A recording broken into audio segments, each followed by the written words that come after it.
ನಮಸ್ತೆ my dear friends, God's and masters. So ಇವತ್ತು ಹುಬ್ಬಳ್ಳಿಯಲ್ಲಿ ಏನಿದೊಂದು ಯಜ್ಞ ಕಾರ್ಯಕ್ರಮ ನಡೀತಾ ಇದೆ. ತುಂಬಾ ಖುಷಿ ಆಗ್ತಾ ಇದೆ. ಸೊ ಎಲ್ಲ ಕಡೆ ಕರ್ನಾಟಕದಾದ್ಯಂತ ಯಜ್ಞ ಕಾರ್ಯಕ್ರಮಗಳು ಜರುಗ್ತಾ ಇದೆ. ಅಂದರೆ ನಮ್ಮ ಎಲ್ಲ ಪಾಪ ಕರ್ಮಗಳು ಕೂಡ ಏನಾಗ್ತಿದೆ, ಕೊನೆ ಆಗ್ತಾ ಇದೆ. ಸೊ ಕಲಿಯುಗದಲ್ಲಿ ಏನೆಲ್ಲ ನಾವು ನೋಡ್ತಾ ಇದ್ದೀವಿ, ಏನೇನೆಲ್ಲ ಇನ್ಸಿಡೆಂಟ್ಗಳು ಆಗ್ತಾ ಇದ್ದಾವೆ, ಅದರಲ್ಲಿ ಯುವಕರಲ್ಲಿ ಹೆಚ್ಚಾಗಿ ಆಗ್ತಾ ಇದೆ. ಯುವಕರಲ್ಲಿ ನಾವು ಬಹಳ ನೋಡಿದ್ದೀವಿ, ಅವರಲ್ಲಿ ಡಿಪ್ರೆಷನ್ ಆಗೋದು, ಸೂಸೈಡ್ ಮಾಡ್ಕೊಳ್ಳೋದು, ರೇಪ್ ಅಟೆಂಪ್ಟ್ ಮಾಡೋದು.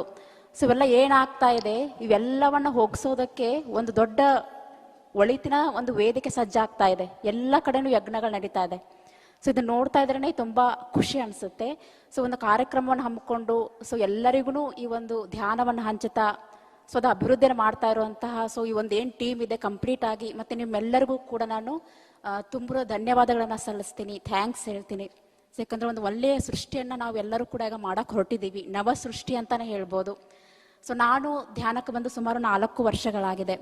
ನಮ್ಗೆಲ್ಲರಿಗೂ ಗೊತ್ತಿರೋ ಹಾಗೆ ಧ್ಯಾನಕ್ಕೆ ಬರೋದು 3 ರೀತಿಯ ಸಮಸ್ಯೆಗಳಿರೋರು ಮಾತ್ರ ಬರ್ತಾರೆ. ಮೊದಲೇದಾಗಿ ಸಂಸಾರ ಅಥವಾ ಏನೋ ಲೈಫ್ ಒಳಗೆ ಸಮಸ್ಯೆ ಬರುತ್ತೆ ಅವ್ರಿಗೆ, ಅದು ಅಂಥವ್ರು ಧ್ಯಾನಕ್ಕೆ ಬರ್ತಾರೆ. ಎರಡನೇದಾಗಿ ಕಾಯಿಲೆಗಳಿರೋರು ಬರ್ತಾರೆ, ತುಂಬಾ ಕಾಯಿಲೆಗಳಿರ್ತವೆ, ಹೆಂಗಪ್ಪ ಹೊರಗೆ ಬರೋದು ಅಂತ ಕಾಯಿಲೆ ಬರ್ತಾರೆ. ಮೂರನೇದಾಗಿ ಬರ್ತವ್ರು ಯಾರಪ್ಪ ಅಂದ್ರೆ, ನಾನು ಯಾರು, ನಾನು ಯಾಕೆ ಹುಟ್ಟಿದ್ದೀನಿ, ದೇವರು ಎಲ್ಲಿದ್ದಾನೆ, ದೇವರು ನಿಜವಾಗ್ಲೂ ಇದ್ದಾನ, ನನ್ನ ಸುತ್ತಲೂ ಇರೋರು ಯಾರು, ಈ ಎಲ್ಲಾ ಪ್ರಶ್ನೆ ಬರೋರು ಧ್ಯಾನಕ್ಕೆ ಬರ್ತಾರೆ. ನಾವಿರೋದು ಇನ್ನು ಫಸ್ಟ್ ಸ್ಟೇಜಲ್ಲಿ ಇದ್ದೀವಿ, ಸಮಸ್ಯೆ ಬರುತ್ತೆ ಅಥವಾ ಕಾಯಿಲೆ ಬರ್ತೇವೆ. ಆದರೆ ಮಹಾನ್ ವ್ಯಕ್ತಿಗಳು ಅಂತ ಯಾರ್ಯಾರು ನೋಡಿದೀವೋ ಅವರೆಲ್ಲರೂ ಬಂದಿರೋದು ಪ್ರಶ್ನೆಗಳನ್ನ ಕೇಳಿ ಬಂದಿದ್ದಾರೆ. ಅವ್ರಿಗೆ ಯಾವ ಸಮಸ್ಯೆಗಳು ಇರಲಿಲ್ಲ, ತಮ್ಮನ್ನ ಯಾರು ಅಂತ ತಿಳ್ಕೊಳಕಂತ ಬಂದಿದ್ದಾರೆ. ನಾನು ಬಂದಿರೋ ಕೂಡ ಸಮಸ್ಯೆಯಿಂದನೇ ಬಂದಿರೋದು. ಧ್ಯಾನಕ್ಕೆ ಬಂದು ನನಗೆ ನಮ್ಮ ಅಣ್ಣನಿಂದ ಪರಿಚಯ ಆಯಿತು ಧ್ಯಾನ, ಈಗ ನನಗೂ ಗೊತ್ತಿರಲಿಲ್ಲ. ಯಾವಾಗ ಧ್ಯಾನ ಮಾಡಕ್ ಸ್ಟಾರ್ಟ್ ಮಾಡಿದೆ, 41 ದಿನ ಕಂಪ್ಲೀಟ್ ಆಗಿ ಯಾವಾಗ್ಲೂ ಏನೋ ಕೆಲಸ ಮಾಡ್ತಿರ್ಬೇಕಾದ್ರೆ ಏನೇನೋ ಯೋಚನೆ ಬರೋದು ತಲೆಯಲ್ಲಿ. ಏನೋ ಕೆಲಸ ಮಾಡ್ತಿದ್ರು ಒಂದು ಯೋಚನೆ ಬರೋದು, ಸುಮ್ಮನೆ ಇರ್ತಿರ್ಲಿಲ್ಲ ಯಾವಾಗ್ಲೂ ನಾನು. ಅದು ನೆಗೆಟಿವ್ ಥಾಟ್ಸ್ ತುಂಬಾ ಬರ್ತಿತ್ತು. ಮನುಷ್ಯನಿಗೆ 72,000 ಯೋಚನೆ ಇದೆ ಅಂದ್ರೆ, ದಿನಕ್ಕೆ 72,000 ಯೋಚನೆ ಬರ್ತಾವಂದ್ರೆ 90% ಬರೋದೆಲ್ಲಾನು ನೆಗೆಟಿವ್ ಯೋಚನೆಗಳೇ ಬರ್ತವೆ, ಪಾಸಿಟಿವ್ ಒಂದು ಬರಲ್ಲ. ಸುಮ್ಮನೆ ಇರೋಕ್ಕಂತೂ ಮೊದಲೇ ಬರಲ್ಲ ನಮಗೆ, ಹೌದಾ? ಹಂಗೆ ನನಗೆ ಬರ್ತಾ ಇತ್ತು.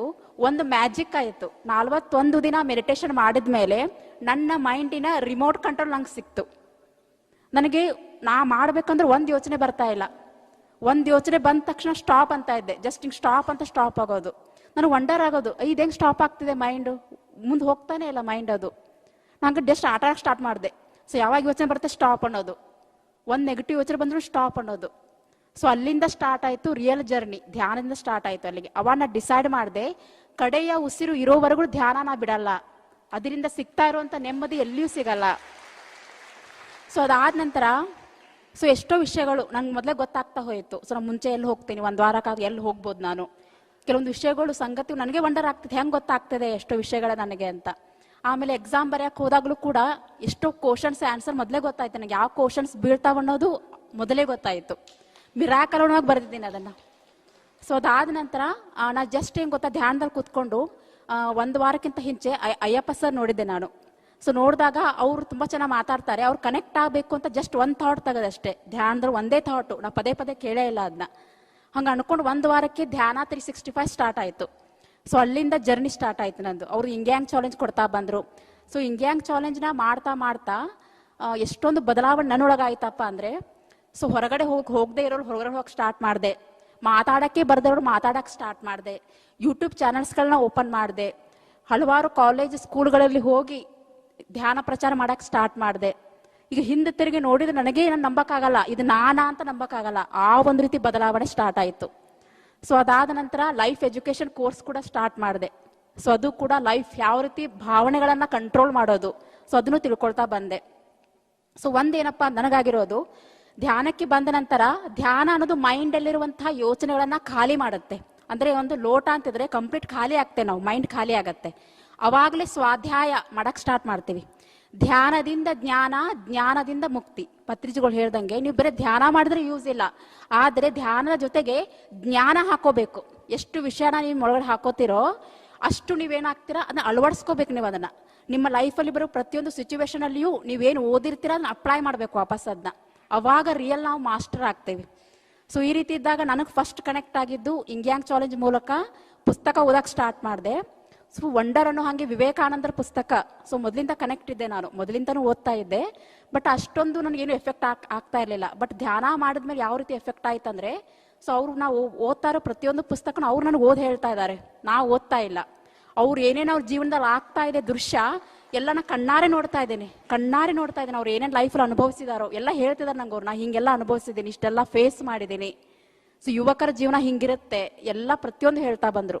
ಸೊ ಅವ್ರು ಇವನ್ ಚಿಕಾಗೋದಲ್ಲಿ ಹೋಗಿ ಮಾತಾಡಿದ್ದು ಕೂಡ ಅದು ಕಣ್ಣು ಮುಂದೆ ಬರುತ್ತೆ, ಅಷ್ಟು ಸ್ಪಷ್ಟ ರೂಪದಲ್ಲಿ ಮೈ ಜುಮ್ ಅನ್ನತ್ತೆ ಅವರು ಅವ್ರು ಹೇಳ್ತಿರ್ಬೇಕಾದ್ರೆ ಅಲ್ಲಿ ಆಗಿರುವಂತ ಅನುಭವಗಳನ್ನ.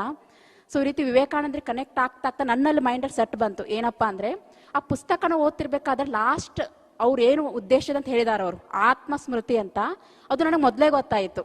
ಧ್ಯಾನ ಮಾಡ್ತಿರ್ಬೇಕಾದ್ರೆ ಮೊದಲೇ ಗೊತ್ತಾಯ್ತು. ನಾ ಇನ್ನೂ ಕಂಪ್ಲೀಟ್ ಮಾಡಿರಲಿಲ್ಲ ಆ ಪುಸ್ತಕನ, ಅಂದ್ರೆ ಇನ್ನು ನಡುವೆ ಇದ್ದಾಗ ಗೊತ್ತಾಯ್ತು. ಸೊ ಅದು ನನಗೆ ಇಂಟ್ಯೂಷನ್ ಬರ್ತಾಯಿತ್ತು, ಇದನ್ನ ಮಾಡಬೇಕು ಅಂತ. ನಾ ಲಾಸ್ಟಿಗೆ ಹೋದ್ಮೇಲೆ ನಂಗೆ ಗೊತ್ತಾಯ್ತು ಯಾಕೆ ನಂಗೆ ಅದು ಬರ್ತಾ ಇತ್ತು ಅಂತ. ಸೊ ವಿವೇಕಾನಂದ್ರ ಒಂದ್ ಮಾತು ಹೇಳ್ತಾರೆ, ವಿವೇಕಾನಂದ ಸತ್ತ ಅಂತ ಭಾವಿಸಬೇಡಿ. ಯಾವಾಗ ಈ ಜಗತ್ತಿಗೆ ಮತ್ತೆ ಅವಶ್ಯಕತೆ ಬರುತ್ತೋ ಪ್ರತಿಯೊಬ್ಬ ಯುವಕರಲ್ಲಿ ಹುಟ್ಟಿ ಬರ್ತಾನೆ ವಿವೇಕಾನಂದ ಅಂತ ಹೇಳ್ತಾರೆ ಅವರು. ಆ ವಿಷಯ ನನಗೆ ಮೊದಲೇ ಗೊತ್ತಾಗ ಸ್ಟಾರ್ಟ್ ಆಯಿತು ಧ್ಯಾನದೊಳಗಡೆ. ಅಂದ್ರೆ ನನ್ನ ಒಳಗಡೆ ಬರ್ತಾ ಇದೆ, ಪ್ರತಿಯೊಬ್ಬ ಯುವಕರಲ್ಲಿ ವಿವೇಕಾನಂದ ನೀ ಸೃಷ್ಟಿ ಮಾಡಬೇಕು, ಅವರಲ್ಲಿರುವಂತಹ ಅಜ್ಞಾನವನ್ನ ಅಂಧಕಾರವನ್ನ ನೀ ತೊಡೆದು ಹಾಕಬೇಕು ಅಂತ ಪದೇ ಪದೇ ಬರ್ತಾ ಇದೆ. ಅದು ನಿನ್ನ ಕರ್ತವ್ಯ. ದೇವ್ರು ಏನ್ ಮಾಡ್ತಾನೆ ಗೊತ್ತಾ ಮಾಸ್ಟರ್ಸ್, ನಮ್ಮನ್ನ ಅವನ ಕೆಲಸಕ್ಕೋಸ್ಕರ ಕಳಿಸಿರ್ತಾನೆ. ನಾವೇ ಮಾಡ್ತೀವಿ, ಮಾಯಾಜಾಲದಲ್ಲಿ ಸಿಕ್ಕಾಕೊಂಡು ಮರ್ತು ಬಿಡ್ತೇವಿ, ನಾವ್ ಯಾರು ಅನ್ನೋದೇ ಗೊತ್ತಿಲ್ಲ. ಈಗ ಸಕ್ಕರೆ ತಗೊಂಬ ಅಂತ ಮನೇಲಿ ಕಳ್ಸಿರ್ತಾರೆ, ಸಕ್ಕರೆ ತಗೊಂಬ ಅಪ್ಪ ಹೋಗಿ ಅಂತ ಕಳ್ಸಿರ್ತಾರೆ. ನಾವೇ ಮಾಡ್ತೀವಿ, ಸಕ್ಕರೆ ಒಂದ್ ಬಿಡ್ತೇವಿ, ಉಳುಕಿದ್ದೆಲ್ಲಾ ತಗೋತೇವಿ. ಅಯ್ಯೋ ಅಲ್ಲಿ ಆ ಡ್ರೆಸ್ ಬಂದಿದೆ, ಇದ್ ಬಂದಿದೆ, ಎಲ್ಲಾನು ಅಟ್ರಾಕ್ಟ್ ಆಗ್ತೇವಿ. ಅವಾಗ ದೇವ್ರಿಗೆ ಆಶ್ಚರ್ಯ ಆಗತ್ತೆ, ಯಾವ ಕೆಲಸ ಕಳ್ಸಿದೀನಿ, ಯಾವ ಕೆಲಸ ಮಾಡ್ತಿದ್ದಾರೆ ಇವರು. ಧ್ಯಾನ ಮಾಡ್ದ ನಮ್ಗೆ ರಿಯಲೈಸ್ ಆಗತ್ತೆ, ನಾ ಯಾವ ಕೆಲ್ಸಕ್ಕೆ ಬಂದಿದ್ದೀನಿ, ನಾ ಏನ್ ಮಾಡ್ತಾ ಇದ್ದೀನಿ. ಯಾವುದೇ ಕೆಲಸ ಮಾಡ್ಬೇಕಾದ್ರೂ ನೀವೆಲ್ಲ ಅಂತೀರಾ, ದೇವರನ್ನ ಮೀಟ್ ಆಗೋದು ಹೆಂಗೆ, ದೇವರನ್ನ ನಾವು ನೋಡೋದು ಹೆಂಗೆ, ದೇವ್ರ ಜೊತೆ ಮಾತಾಡೋದು ಹೆಂಗೆ. ಎಸ್, ಧ್ಯಾನ ಮಾಡಿದ್ರೆ ನಾವು ಕನೆಕ್ಟ್ ಆಗ್ತೀವಿ ದೇವರಿಗೆ, ಓಕೆ. ಬಟ್ ದೇವರನ್ನ ಕನೆಕ್ಟ್ ಆಗೋದು ಇರುವಂತ ಇನ್ನೊಂದು ತುಂಬಾ ಸುಲಭ ಮಾರ್ಗ ಯಾವ್ದು ಗೊತ್ತಾ, ನಮ್ಮಲ್ಲಿರುವ ಅಹಂಕಾರವನ್ನ ಬಿಡೋದು. ಒಂಚೂರು ಅಹಂಕಾರ ಇರಬಾರ್ದು, ನಾನು ಮಾಡ್ತಾ ಇದ್ದೀನಿ ಅನ್ನೋ ಅಹಂಕಾರನೇ ಇರಬಾರ್ದು. ದೇವರು ನಮ್ಮ ಮೂಲಕ ಆ ಕೆಲಸ ಮಾಡಿಸ್ತಾ ಇದ್ದಾನೆ, ನಾವು ಕೇವಲ ಒಂದು ಸಾಧನ, ಕೇವಲ ಒಂದು ಮಾರ್ಗ ಮಾತ್ರ. ಅವ್ನು ಹೇಳಿರೋ ಕೆಲಸ ನಾವು ಮಾಡ್ಬೇಕಷ್ಟೆ. ಈ ಒಂದು ಮೈಂಡ್ಸೆಟ್ ಬಂದಾಗ ಒಂಚೂರು ಅಹಂಕಾರ ಇರಲ್ಲ, ಏನೇ ಮಾಡಿದ್ರು ನೀವು ಮಾಡ್ತಾ ಇರಲ್ಲ, ಅದು ಚಾನಲಿಂಗ್ ಆಗ್ತಾ ಇರುತ್ತೆ, ಮಾಡೋರ ಕೆಲಸ ಮಾಡ್ತಿರ್ತಾರೆ. ಸೊ ಅದೇ ರೀತಿ ಏನಪ್ಪಾ ಅಂದ್ರೆ, ಕೆಲವು ಮಹಾನ್ ವ್ಯಕ್ತಿಗಳು ನಮ್ಮನ್ನ ಆಯ್ಕೆ ಮಾಡ್ಕೋತಾರೆ, ಇವರು ನಮ್ಮ ಕೆಲಸ ಪೂರ್ಣ ಮಾಡಕ್ಕೆ ಸೂಟೇಬಲ್ ಇದ್ದಾರೆ. ನೀವು ಅದನ್ನ ಧ್ಯಾನ ಮಾಡಿದ ನಿಮ್ಗೆ ಆ ಒಂದು ಸಂದೇಶ ತಾನಾಗೆ ಸಿಗತ್ತೆ, ನೀವು ಅದನ್ನ ಅಬ್ಸರ್ವ್ ಮಾಡ್ಬೋದು. ಸೊ ಇದೇ ರೀತಿ ಅವರ ಒಂದು ಕೆಲಸನ ಮಾಡ್ಬೇಕಂತ ಡಿಸೈಡ್ ಮಾಡ್ಕೊಂಡೆ. ನಾನು ಉಸಿರಿರೋವರೆಗೂ ಎಷ್ಟಾಗುತ್ತೋ ಅಷ್ಟು ಎಲ್ಲ ಯುವಕರನ್ನ ಕರ್ಕೊಂಡ್ಬರ್ಬೇಕು. ನನ್ನ ದೊಡ್ಡ ಕನಸು ಹೆಂಗ್ ಗೊತ್ತಾ ಮಾಸ್ಟರ್ಸ್, ಈ ಯಜ್ಞಗಳಲ್ಲಿ ಲಕ್ಷಾಂತರ ಕೋಟ್ಯಾಂತರ ಜನ ಯುವಕರು ಬರ್ತಾ ಇರ್ಬೇಕು, ಕಾಲೇಜ್ ಯುವಕರೆಲ್ಲ ಬರ್ಬೇಕು ಸಾಲಕ್ಕೆ. ಯಾಕಪ್ಪ ಅಂದ್ರೆ ಅವ್ರಿಗೆ ಜೀವನ ಅಂದ್ರೆ ಏನ್ ಗೊತ್ತಿಲ್ಲ ಮಾಸ್ಟರ್, ಜೀವನ ಅಂದ್ರೆ ಆಕ್ಚುಲಿ ಏನಂತ ಗೊತ್ತಿಲ್ಲ. ಸೊ ಒಂದ್ ಹೇಳ್ಬೇಕಂದ್ರೆ ಮಾಸ್ಟರ್ಸ್, ಲೈಫ್ ಅನ್ನೋದು ಒಂದು ಕಾರ್ ಇದ್ದಂಗೆ, ಒಂದು ಕಾರ್ ಗಾಡಿ, ಅದಕ್ಕೆ 4 ಚಕ್ರಗಳು ಇರ್ತವೆ. ಸೊ 4 ಚಕ್ರಗಳಂದ್ರೆ ಬೇರೆ ಏನೂ ಅಲ್ಲ, ಆರೋಗ್ಯ, ಸಂಬಂಧ, ಸಂಪತ್ತು, ಆಧ್ಯಾತ್ಮ, 4 ಚಕ್ರಗಳು ಇರ್ತವೆ. ಈ 4ರಲ್ಲಿ ಒಂದು ಚಕ್ರ ಸರಿ ಇಲ್ಲ ಅಂದ್ರೂ ಜೀವನ ಬ್ಯಾಲೆನ್ಸ್ ಇರಲ್ಲ. ಒಂದೇ ಒಂದು ಚಕ್ರ ಸರಿ ಇಲ್ಲ ಅಂದ್ರು ನಾವು ಅನ್ಕೋತೀವಿ ನಮ್ಗೆ ಇದೆಲ್ಲ ಅವಶ್ಯಕತೆ ಇಲ್ಲ, ನಾವು ಧ್ಯಾನಕ್ಕೆ ಬಂದಿದೀವಿ, ನಮ್ ಧ್ಯಾನ ಮಾಡ್ರೆ ಸಾಕು ಅಂತೀವಿ. ಬಟ್ ನೀವು ಧ್ಯಾನಕ್ಕೆ ಬರ್ಬೇಕಾದ್ರೆ ಇವೆಲ್ಲ ದಾಟಿ ಬರ್ಬೇಕು. ಪತ್ರಿಜಿ ಸುಮ್ನೆ ಹೇಳಿಲ್ಲ, ಸಂಸಾರದಲ್ಲಿ ನಿರ್ವಾಣ ಅಂತ ಹೇಳಿದ್ರು. ಅವತ್ತು ಕೃಷ್ಣ ಕೂಡ ಸುಮ್ನೆ ಹೇಳಿಲ್ಲ ಅರ್ಜುನನಿಗೆ, ನಿನ್ನ ಸನ್ಯಾಸಿ ಆಗ್ಬೇಕಂತ ಭೀಷ್ಮಾಂಗ್ ಯೋಚನೆ ಮಾಡಿದ್ದಕ್ಕೇ ಮಹಾಭಾರತ ಯುದ್ಧ ಆಯಿತು. ಧರ್ಮಿಷ್ಠರು ಕುತ್ಕೊಂಡು ಈ ಒಂದು ರಾಜ್ಯವನ್ನ ಆಳ್ವಿಕೆ ಮಾಡಿದ್ರೆ ಯಾಕೆ ಮಹಾಭಾರತ ಯುದ್ಧ ಆಗ್ತಿತ್ತು, ಯಾಕೆ ಅನ್ಯಾಯ ನಡೀತಿತ್ತು? ಸನ್ಯಾಸಿ ಆಗೋದಲ್ಲ, ಸಂಸಾರದಲ್ಲಿ ಇದ್ದುಕೊಂಡು ಯಾರು ದುರ್ಜನರಿದಾರೋ ಅವ್ರು ಒಳ್ಳೆ ಮಾರ್ಗ ಕರ್ಕೊಂಡ್ಬರೋದು ನಮ್ಮ ಕೆಲಸ. ಸೊ ಈ 4 ಸ್ಟೇಜ್ ಅನ್ನ ಯಾರು ಬ್ಯಾಲೆನ್ಸ್ ಮಾಡ್ತಾರೋ ಅವರಿಗೆ ಏನಾಗತ್ತಪ್ಪ ಅಂದ್ರೆ ಧ್ಯಾನ ಇನ್ನು ಬೇಗ ಹೆಚ್ಚಿನದನ್ನು ಕೊಡಕ್ ಸ್ಟಾರ್ಟ್ ಮಾಡುತ್ತೆ. ಧ್ಯಾನಕ್ಕೆ ನಾವು ಕೊಡೋದಲ್ಲ, ಧ್ಯಾನ ನಮಗೇನ್ ಕೊಡುತ್ತೆ ಅನ್ನೋದಲ್ಲ, ಧ್ಯಾನಕ್ಕೆ ನಾವೇನ್ ಕೊಡ್ತಾ ಇದೀವಿ ಅನ್ನೋದು ಮುಖ್ಯ. ಭಗವಂತನ ಮೇಲೆ ನಾವು ನಂಬಿಕೆ ಇಡೋದಲ್ಲ, ಭಗವಂತ ನಮ್ಮ ಮೇಲೆ ನಂಬಿಕೆ ಇಡಬೇಕು. ಇವ್ರು ನಾವು ಕಳಿಸಿದೀನಿ ಏನೋ ಮಾಡ್ತಾನೆ ಅಂತ ದೇವ್ರು ನಮ್ಮ ಮೇಲೆ ನಂಬಿಕೆ ಇಡಬೇಕು, ಹಂಗ ನಾವು ಬದುಕಬೇಕು ಮಾಸ್ಟರ್ಸ್. ಸೊ ಹಾಗಾಗಿ ನಾ ಇದಕ್ಕೆ ಕೋರ್ಸಿಗೆ ಜಾಯ್ನ್ ಆದೆ. ಸೊ ಲೈಫ್ ಎಜುಕೇಶನ್, ಭಾವನೆಗಳಿಗೊಂದು ಶಾಲೆ. ಸೊ ತುಂಬಾನೇ ಫೀಸ್ ಹೈ ಇರೋದ್ರಿಂದ ನಾನೇನ್ ಮಾಡಿದೆ, ಎಲ್ಲರಿಗೂ ಅಷ್ಟು ಫೀಸ್ ಕಟ್ಟಿ ಹೋಗೋಕ್ಕಾಗಲ್ಲ, ಬಟ್ ಅದು ಎಜುಕೇಶನ್ ತುಂಬಾ ಇಂಪಾರ್ಟೆಂಟ್ ಇದೆ. ಹೆಂಗ್ ಬ್ಯಾಲೆನ್ಸ್ ಮಾಡೋದು, ಈ ಸಂಸಾರ ಅಂದ್ರಂತೂ ತುಂಬಾನೇ ಕಷ್ಟ ಎಲ್ಲರಿಗೂ. ಹಣ ಯಾಕೆ ಬೇಕಪ್ಪ ಅನ್ಬೋದು ನೀವು, ಹಣ ಯಾಕೆ ಬೇಕು ಧ್ಯಾನ ಮಾಡೋರ್ಗೆ? ಹಣ ಯಾಕೆ ಬೇಕಪ್ಪ ಅಂದ್ರೆ ನಾವು ಕನ್ಸ್ಕೊಂಡಿದೀವಿ ಈಗ. ಸೊ ಯುವಕರನ್ನ ಧ್ಯಾನ ಕರ್ಕೊಂಡ್ ಬರ್ಬೇಕು, ಎಷ್ಟು ಬಡವರನ್ನೆಲ್ಲರನ್ನು ಇಂಪ್ರೂವ್ ಮಾಡ್ಬೇಕು. ಹಣ ಇಲ್ದೆ ಹೆಂಗ್ ಮಾಡ್ತೀರಾ? ಹಣ ಅಂದ್ರೆ ನೆಗೆಟಿವ್ ಆಗಿ ನೋಡೋದಲ್ಲ, ಹಣ ಅಂದ್ರೆ ಪಾಸಿಟಿವ್ ಆಗಿ ನೋಡ್ಬೇಕು. ಅದು ಲಕ್ಷ್ಮೀ ದೇವಿ ಸುಮ್ಮನೆ ಯಾರ ಹತ್ರನೂ ಬರೋದಿಲ್ಲ.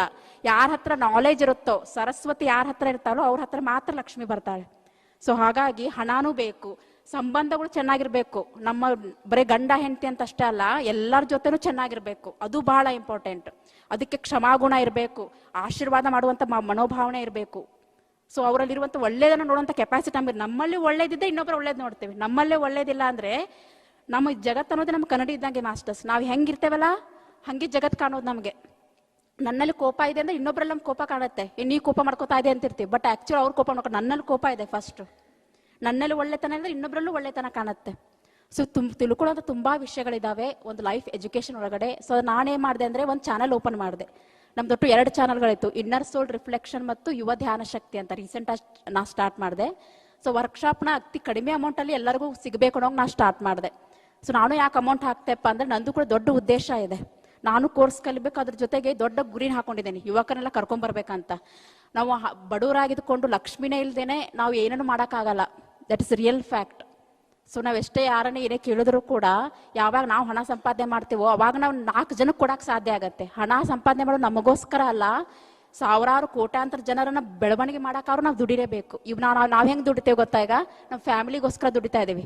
ನಮ್ಮ ಅಪ್ಪ ಅಮ್ಮ ನೋಡ್ಕೋಬೇಕು, ನಮ್ಮ ಹಸ್ಬೆಂಡ್ ನೋಡ್ಕೋಬೇಕು, ನಾಳೆ ನಮ್ಮ ಮಕ್ಳು ಚೆನ್ನಾಗಿ ಓದ್ಕೋಬೇಕು, ಹಿಂಗ್ ದುಡಿತಾ ಇದೀವಿ. ಬಟ್ ಇಡೀ ವಿಶ್ವನೇ ನಮ್ಮ ಸಂಸಾರ. ಯಾಕೆ ನಾವು ಯೋಚನೆ ಮಾಡ್ತಾ ಇಲ್ಲ? ಇಡೀ ವಿಶ್ವನೇ ನಮ್ಮ ಸಂಸಾರ. ಅವ್ರು ನೋಡ್ಕೊಳ್ಳೋರು ಯಾರು? ಅದಕ್ಕೆ ಎಷ್ಟು ದುಡಿಬೇಕು ನೀವು? ಮತ್ತೆ ಅವ್ರು ದುಡ್ಕೋತಾರ ಬಿಡು, ಅವ್ರು ದುಡ್ಕೋತಾರಲ್ಲ, ಅವ್ರು ದುಡ್ಕೋತಾರ ನಿಜ. ನೀ ಏನ್ ಮಾಡ್ತಾ ಇದೀಯಾ? ನೀನು ಅವ್ರಿಗೋಸ್ಕರ ಏನಾರು ಮಾಡ್ಬೇಕಲ್ವಾ? ಅವ್ರಿಗೆ ದಿನ ಹಣ ಕೊಡೋದಲ್ಲ. ಒಬ್ಬ ಬಡವ್ರು ಯಾರು ಕಾಣ್ತಾರೆ ಹಾದಿಲಿ, ಅವ್ರಿಗೆ ಹಣ ಕೊಟ್ಟು ನೀ ಬೆಳಿ ಅನ್ನೋದಲ್ಲ. ಅವರಿಗೆ ಇನ್ನೊಮ್ಮೆ ಯಾರ ಹತ್ರ ಹಣ ಕೇಳಬಾರ್ದು, ಆ ರೀತಿ ಬೆಳೆಸ್ಬೇಕು ನಾವು ಅವ್ರನ್ನ. ಸೊ ಅದಕ್ಕೋಸ್ಕರ ಮೊದಲು ನಾವು ಇಂಪ್ರೂವ್ ಆಗಬೇಕು. ನಾವು ಇಂಪ್ರೂವ್ ಆಗಿ ನಾಲೆಜ್ ತಗೊಂಡು ಎಲ್ಲರನ್ನೂ ಸಮಾಜದಲ್ಲಿ ಎಲ್ಲರನ್ನೂ ಇಂಪ್ರೂವ್ ಮಾಡಬೇಕು. ಸೊ ಇಷ್ಟು ಹೇಳ್ತಾ 2 ಮಾತು ಮುಗಿಸ್ತೀನಿ. Thank you.